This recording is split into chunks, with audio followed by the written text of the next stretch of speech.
Hello and welcome to the guide tour of Audio Normalizer for Unreal Engine. This is a plugin that allows you to automatically adjust the volumes of all your sound files so that they can sound at the same loudness. So for example, we have 6 different sound waves here, a combination of mono and stereo files in different levels. Here I added a peak meter so you can also have a bit of visual feedback.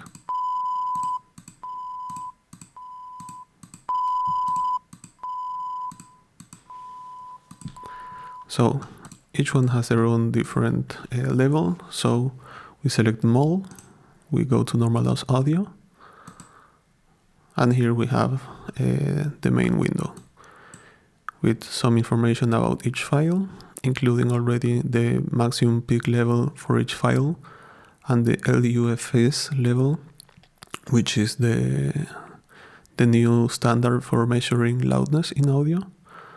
And based on those, it gives you the target. It takes the current values and tries to reach the loudness target levels that you set up, either with the presets of how high you want your sounds to be played, high intensity, mid or low, or you can have more control here in this panel. You can set the target LUFS level and the target maximum peak value. So basically it tries to meet the target LUFS value, but also keeps an eye on the maximum peak value so that you don't get any saturation on the output of the system. So once you have that, you hit normalize, and that's it.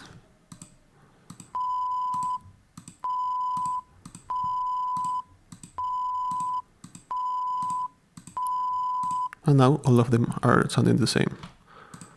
So you can either save or reload, which is go back to the previous state.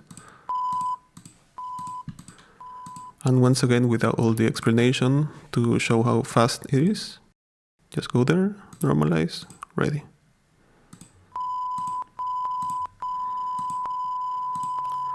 Now, this is with SoundWaves. This is the easiest case. But there's also support for procedural sounds. These are some sample sounds that I'm using to showcase this from the Awesome Audio bundle.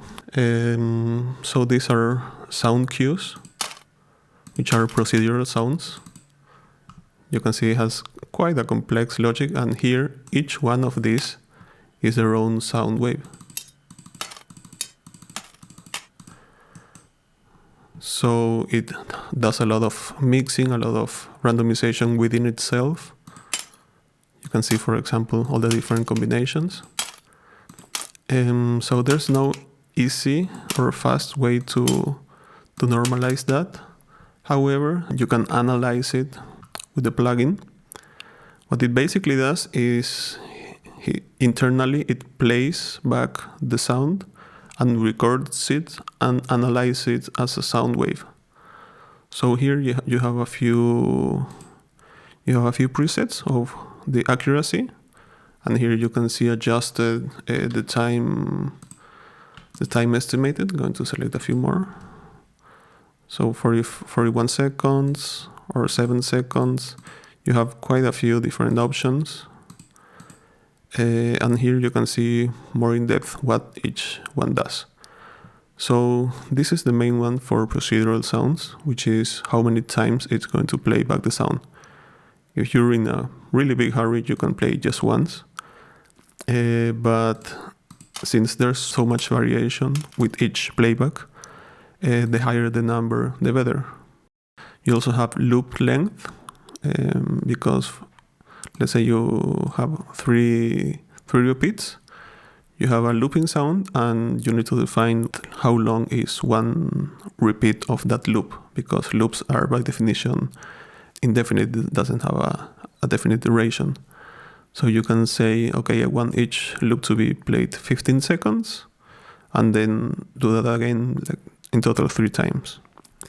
And also there's the iteration cooldown, which is a little time of silence between one repeat and the next one, because sometimes some sounds may have a little bit of a tail reverb, so you can also control this. You also have real-time update of your estimated time for analyze the sounds based on the parameters as you modify them. So in this case, let's go with a really simple one. One repeat for a short loop for 5 seconds and a short iteration cooldown. So it should take 7 seconds.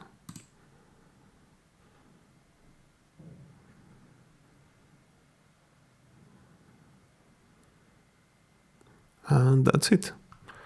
The last two are already within the target. I programmed it to leave a half a decibel of range. So it's not exactly 0 dB, could be 0.2 minus 0.4, but it's close enough so that it's considered normalized. Now it's not exact because it doesn't make any sense to make it exact, because procedural sounds themselves are not exact. So as long as it's within that range, all should be good. And also, if you want, you can listen to the playback while it's being played. And also one important thing, that please don't do anything with your computer while you're doing this, because it's being processed in real time. There may be some issues with other processes going on, so ideally, if you have a lot of sounds to do, leave it while you're going for lunch or something like that. And then you can normalize that. And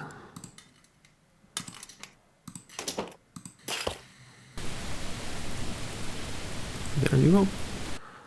And you can obviously mix and match different classes at the same time of different sounds, different channels. You can also normalize MetaSounds. So you can do everything at once. The SoundWaves already analyzes them because it just reads the raw audio data from the file. But the other ones you need to analyze.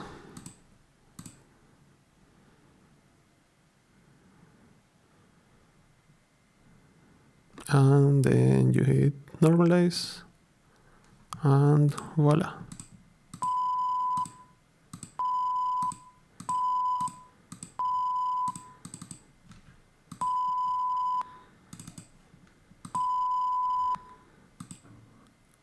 Now, one thing to keep in mind is, for example, here I have 3 sound waves.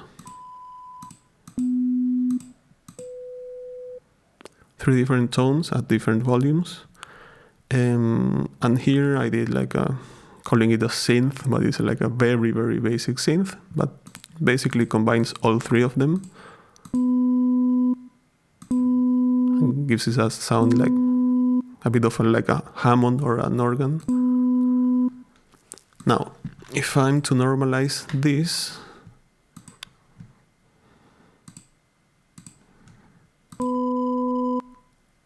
the sound of my synth changed completely. Originally, it sounded much warmer. So the thing is, by changing the volume of the sources, I'm changing the balance that is happening within SoundCues or MetaSounds, depending on the case.